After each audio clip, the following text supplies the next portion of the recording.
Hello दोस्तों, आइए शुरू करते हैं पार्ट 2।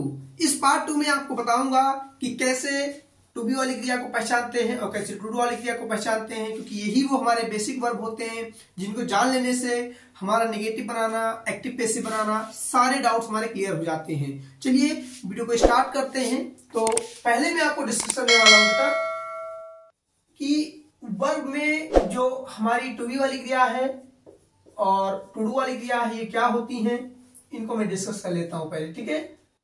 और उसके बाद मैं आपको डिस्कस करूंगा कि ये होता क्या है। तो टू बी वाली क्रिया यानी कि इसको हम हिंदी में बोलते हैं होना, और टू डू को हम हिंदी में बोलते हैं करना।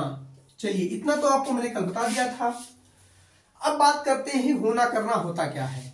ध्यान रखिए बेटा, यही वो दो क्रियाएं हैं जिनका एक्टिव बनता है, जिनका पैसिव बनता है, जिनका डायरेक्ट बनता है, जिनका इनडायरेक्ट बनता है। और इन्हीं को अगर हम सीख लेते हैं तो टेंस की प्रॉब्लम यानी कि जो टेंस नामक कीड़ा हम लोग बचपन से सीख रहे होते हैं, टेंस के अकॉर्डिंग हम इंग्लिश में काम करते हैं, सारा टेंस भूल जाइए, केवल इन्हीं वर्ब को ध्यान रखिए। क्योंकि ये चीज ध्यान रखिए बेटा कि टेंस की पहचान वर्ब से होती है। तो हमको टेंस नहीं पढ़ना है, पहले वर्ब पढ़ लेना है। अब भाई बात करते हैं सर टू बी और टू डू होता क्या है। तो सर आपको बताने वाले हैं कि कैसे टू बी वाली क्रिया को पहचानते हैं और टू डू वाली क्रिया को कैसे पहचानते हैं। पहले बात करते हैं टू डू करना, यानी कि वो क्रियाएं बेटा जो हम बेसिकली करते हैं, यानी कि जो हमारे एक्शंस फॉर्म वाले क्रियाएं होती हैं, यानी जितने भी एक्शंस होते हैं मैं करता हूं, आप करते हैं आना जाना, उठना बैठना, नहाना धोना, ठीक है, खाना पीना, जितनी क्रियाएं आप करते हो बेटा वो सब करना वाली क्रियाएं हैं। होना वाली क्रियाएं हमारी दो प्रकार की होती हैं। और अगर हमने केवल इस क्रिया को हम सीखते हैं, किस क्रिया को बेटा, होना वाली क्रिया को अगर हम बेसिकली सीख लेते हैं, तो ध्यान रखिए बेटा यही वो आपकी क्रिया है बेसिक, जिसे सीख लेने से टेंस के सारे नियम आपको याद हो जाएंगे। हमको टेंस के नियम भी नहीं याद करने हैं, केवल टू बी को सीख लेना है, सारे नियम आपके क्लियर हो जाएंगे। तो आइए स्टार्ट करते हैं टू बी वाली क्रिया। तो आइए शुरू करते हैं टू बी वाली क्रिया के बारे में थोड़ी बहुत जानकारियां। अब आइए बेटा टू बी वाली क्रिया क्या होती है तो डिटेल में डिस्कस करते हैं। ये भी दो प्रकार की होती है आपकी। पहला होता है आपका बेटा कंटिन्यू वर्ब, इसे हम कंटिन्यू भी कह सकते हैं या फिर आप कंटिन्यूअस भी कह सकते हो बेटा। ध्यान रखिए बेटा दोनों कह सकते हो, कंटिन्यूअस। और इसे एक दूसरा जो प्रकार होता है बेटा ये होता है परफेक्ट। क्या होता है बेटा, परफेक्ट, या इसे हम कंप्लीटेड भी कह सकते हैं, कंप्लीट भी कह सकते हैं, ठीक है, दोनों आप कह सकते हो।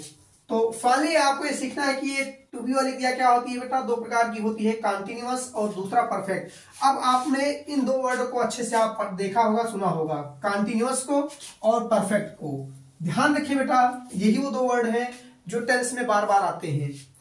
Present continuous tense, past continuous tense, future continuous tense. तीन टेंस हमारे इससे बन जाते हैं।